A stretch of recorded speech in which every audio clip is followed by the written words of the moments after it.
Hey everyone, Ross McCorkle here with another episode of the Depot 180. The first day of mandatory minicamp is now in the books, with 2 more sessions before the players break until they have to report to training camp at St. Vincent College in Latrobe, Pennsylvania in late July.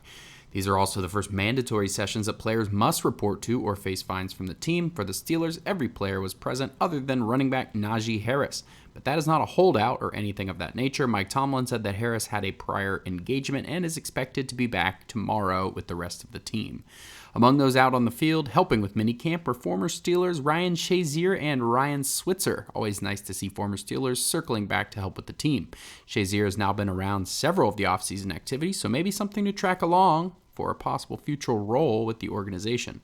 Mike Tomlin was understandably asked about bringing cornerback Cameron Sutton back to the team, and he explained that they did their due diligence and took into account their several years of history with him dating back to the pre-draft process. Tomlin sort of shut down follow-up questions and more or less pointed to him being on the team as proof that they are comfortable with the due diligence they did. The Steelers front office underwent some changes. They didn't issue a press release, but our very own Alex Kozora noticed a bunch of changes on the team website. Phil Kreidler recently retired. We knew that, but Blesto scout Fawaz Izzuddin and scouting intern Bronson Williams are no longer with the team. They also added Quentin Harris as a senior personnel assistant, Max Gruder as the assistant director of player scouting, Matt McCrate as a Blesto scout, and Jimmy Knoll as an area scout. Omar Khan and Andy Weidl's front office group continues to transform, which makes sense as they continue to put their stamp on the team operations.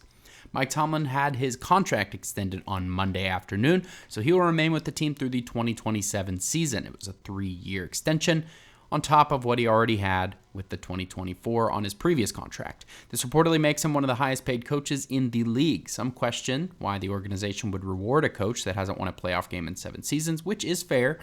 But he has also provided a high floor for the team with 17 consecutive non-losing seasons and 11 times qualifying for the playoffs. The players still buy into his message, and the locker room still respects him.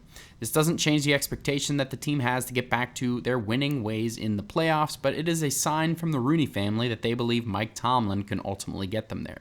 There's plenty of minicamp content up on the site already, and tons more coming over the course of the next few days and weeks as we work through the various interviews, so check back on the site often. Let me know how you enjoyed the video on Twitter at Ross_McCorkle, and as always, visit SteelersDepot.com for your latest and greatest Steelers breaking news and analysis.